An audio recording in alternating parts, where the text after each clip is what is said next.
امریکی صدر سے اسرائیلی وزیراعظم کی عشائیے پر ملاقات، امریکی وزیر خارجہ، وزیر دفاع اور دیگر حکام شریک ہوئے۔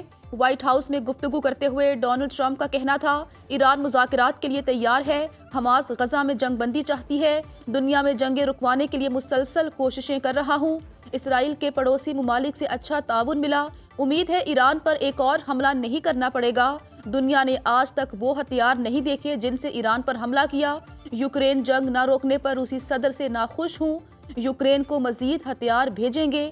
نتن یاہو نے بھی ٹرمپ کو امن کے نوبیل انعام کے لیے نامزد کر دیا۔ جنگی مجرم کو وائٹ ہاؤس میں خوش آمدید کہا گیا، یہ امریکہ کے لیے ایک شرمناک دن ہے۔ امریکی سینیٹر برنی سینڈرز کی ٹرمپ نتن یاہو ملاقات پر تنقید، کہتے ہیں اسرائیلی وزیراعظم پر عالمی فوجداری عدالت نے فرد جرم عائد کی۔ ٹرمپ نے بھی بائیڈن کی طرح انتہا پسند نتن یاہو حکومت کی مدد کی۔ نتن یاہو نے غزہ میں منظم طریقے سے شہریوں کو قتل کیا۔ حماس کا شمالی غزہ میں اسرائیلی فوج پر بڑا حملہ، 5 صہیونی فوجی مارے گئے، 10 زخمی۔ اسرائیلی وزیر دفاع کہتے ہیں کل کے بعد غزہ حماس کے بغیر ہوگا، 60 روزہ جنگ بندی ہو جائے گی، غزہ کے زیر قبضہ 75% حصے میں سے زیادہ تر خالی کر دیں گے، 25% علاقے میں جنگ سے یرغمالیوں کو خطرہ ہے، وہاں لڑائی جاری رکھنا غیر ضروری ہے، 10 یرغمالی ہلاک، نصف لوگوں کی لاشیں واپس کی جائیں گی۔ امریکہ نے مزید 15 ممالک پر محصولات کے نفاذ کا اعلان کر دیا۔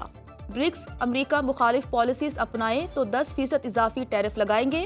امریکی صدر کی برکس ممالک کو دھمکی، تھائی لینڈ اور کمبوڈیا پر 36، سربیا 35، انڈونیشیا پر 32، بنگلہ دیش کو 35% ٹیرف دینا ہوگا، ویتنام، میانمار پر 40%، جنوبی افریقہ، بوسنیا پر 30% محصولات عائد، جاپان، جنوبی کوریا، ملیشیا، تیونس، قازقستان پر 25% ٹیرف کا نفاذ۔ محصولات کا نفاذ 1 اگست سے ہوگا۔ چینی وزارت خارجہ کا کہنا ہے صدر ٹرمپ ٹیرف کو ہتھیار کے طور پر استعمال کر رہے ہیں۔ روس نے کہا برکس نے دوسرے ممالک کو کمزور کرنے کے لیے کبھی کام نہیں کیا۔ دو طرفہ فوجی تصادم میں دیگر ملکوں کو شامل کرنا بھارت کی ناقص سیاسی کوشش، آپریشن سندور فلاپ رہا، دشمن اپنے فوجی اہداف حاصل کرنے میں ناکام رہا، پاکستان کی آبادی اور تنصیبات کو نشانہ بنانے کا سخت جواب ملے گا۔ فیلڈ مارشل سید عاصم منیر کا 2 ٹوک اعلان۔ نیشنل ڈیفنس یونیورسٹی میں وار کورس کے فارغ التحصیل افسران سے خطاب میں کہا، کشیدگی کی اصل ذمہ داری بصیرت سے محروم مغرور جارے بھارت پر عائد ہوگی۔ بھارت خود مختار ایٹمی ریاست کے خلاف اشتعال انگیزی کے تباہ کن نتائج کا ادراک نہیں کر سکا۔ جنگ میڈیا پر بیان بازی، درآمد شدہ جنگی ساز و سامان یا سیاسی نعروں سے نہیں جیتی جاتی۔ خطے کے ممالک بھارت کے جارحانہ اور ہندوتوا نظریے سے تنگ ہیں۔ بھارت کو سفارتی محاذ پر ایک اور بڑا دھچکا، برکس اجلاس میں انڈیا پاکستان کو واقعہ پہلگام سے جوڑنے میں ناکام۔ برازیل میں برکس سربراہی اجلاس کے اعلامیے میں پہلگام واقعے کی مذمت، مگر پاکستان کا نام نہیں لیا گیا۔ اعلامیے میں الفاظ مکمل طور پر غیر جانبدار رکھے گئے۔ برکس اجلاس میں 2 اہم ممالک چین اور روس کے سربراہ شریک نہیں ہوئے۔ پاکستان کو گرے لسٹ میں رکھنے کا بھارتی پروپیگنڈا بھی نتیجہ خیز ثابت نہ ہو سکا۔ کوارڈ اتحاد کے وزرائے خارجہ اعلامیے میں بھی بھارت کو ناکامی کا سامنا کرنا پڑا۔ شنگھائی تعاون تنظیم کے اعلامیے میں بھی بھارت کو حمایت نہ ملی۔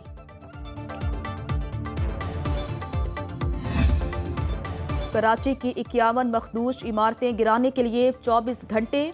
وزیر اعلیٰ سندھ مراد علی شاہ کی زیر صدارت اجلاس میں اہم فیصلے۔ سانحہ لیاری پر بلڈنگ کنٹرول اتھارٹی کے ڈی جی اسحاق کھوڑ معطل، شاہ میر خان بھٹو نئے ڈی جی تعینات۔ سندھ حکومت نے 51 انتہائی مخدوش عمارتوں کو گرانے کے لیے کمشنر سے 24 گھنٹے میں یونٹس کی تعداد اور رہائشیوں کی تفصیل طلب۔ سینئر وزیر شرجیل میمن، وزیر بلدیات سعید غنی اور وزیر داخلہ ضیاء الانجار کی مشترکہ نیوز کانفرنس۔ سعید غنی نے کہا جانی نقصان کا کوئی ازالہ نہیں، سانحہ لیاری کے متاثرین انتہائی غریب ہیں۔ سندھ حکومت کا فی خاندان 10 لاکھ روپے مالی امداد دینے کا اعلان۔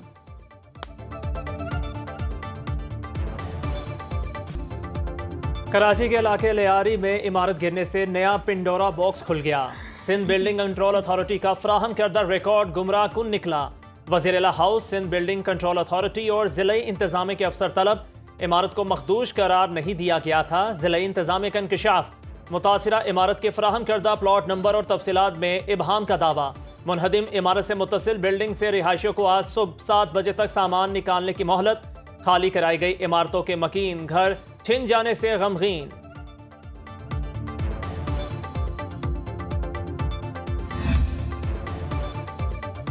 سانحہ سوات پر انکوائری رپورٹ وزیر اعلیٰ کے پی کو پیش۔ علی امین گنڈاپور جائزہ لینے کے بعد اہم احکامات جاری کریں گے۔ عام شہریوں، عینی شاہدین اور معطل افسران کے بیانات رپورٹ میں شامل۔ مالاکنڈ ڈویژن میں تجاوزات کے خلاف بھرپور آپریشن کی سفارش۔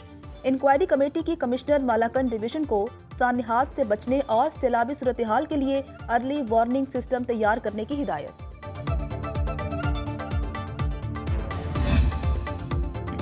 لاہور سمیت پنجاب کے مختلف علاقوں میں مانسون بادلوں کی گھن گرج۔ صوبائی دارالحکومت میں موسلا دھار بارش نے جل تھل ایک کر دیا۔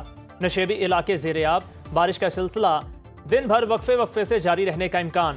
این ڈی ایم اے کا 10 جولائی تک طوفانی بارشوں اور سیلابی صورتحال کا الرٹ۔ بالائی علاقوں میں لینڈ سلائیڈنگ کا خدشہ۔ راولپنڈی کی تحصیل کلر سیدہ میں 3 بچے تالاب میں ڈوب گئے، لاشیں نکال لی گئیں۔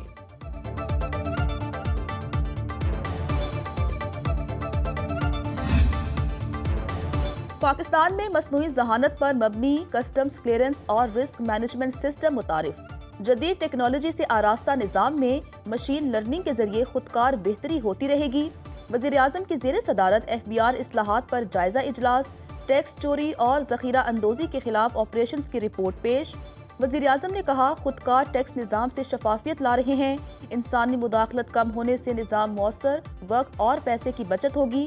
معاشی ترقی کے لیے سب کو مل کر کام کرنا ہوگا۔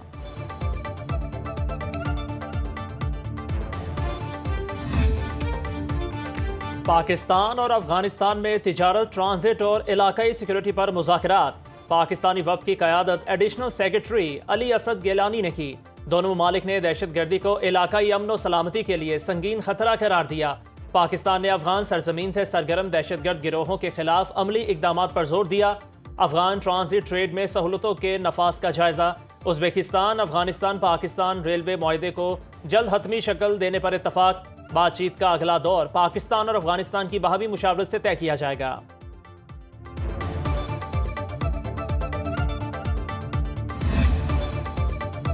یورپی ملک سویڈن کا پاکستان میں ویزا سروس دوبارہ شروع کرنے کا اعلان۔ ترجمان دفتر خارجہ کے مطابق اسٹاک ہوم میں پاکستان اور سویڈن کی وزارت خارجہ میں مذاکرات کامیاب۔ دو طرفہ مشاورت میں پاکستانی وفد کی قیادت ایڈیشنل سیکرٹری خارجہ نے کی۔ پاکستانیوں کو مختصر قیام کے لیے سویڈن جانے کی سہولت ملے گی۔ پاکستانی شہری 90 روزہ قیام کے لیے ویزا کے لیے درخواست دے سکتے ہیں۔ پاکستان کا مثبت پیش رفت کا خیر مقدم۔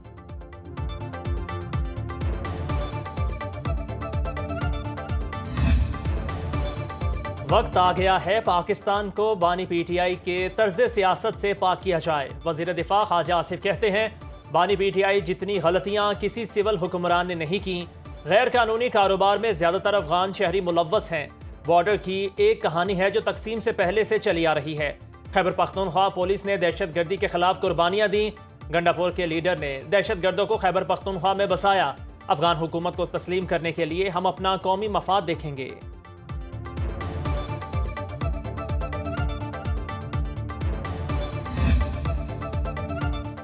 کرسیاں مارنا، مائک اکھاڑنا، لڑنا جھگڑنا احتجاج نہیں۔ یقین ہے اسپیکر پنجاب اسمبلی نے جمہوری روایات کو زندہ رکھنے کے لیے اپوزیشن اراکین کو معطل کیا۔ وفاقی وزیر قانون اعظم نذیر تارڑ ملک محمد احمد خان کے دفاع میں بول پڑے۔ لاہور میں میڈیا سے گفتگو میں کہا قانون کو اپنا راستہ لینا چاہیے، گھر میں بھی بڑے کا کردار ہوتا ہے، اسے سامنے رکھتے ہوئے ہی کوئی بہتر راستہ نکالنا پڑتا ہے۔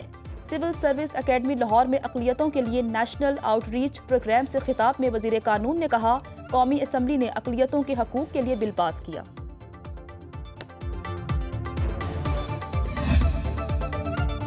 سابق فاٹا کے اسٹیٹس میں تبدیلی کی باز گشت۔ نون لیگ اور پی ٹی آئی آمنے سامنے۔ بیرسٹر گوہر نے فاٹا کمیٹی اجلاس بلانے کو خلاف آئین قرار دے دیا۔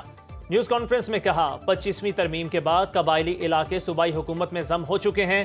فاٹا سے متعلق قانون سازی یا کوئی فیصلے کا اختیار صوبائی حکومت کا کام ہے۔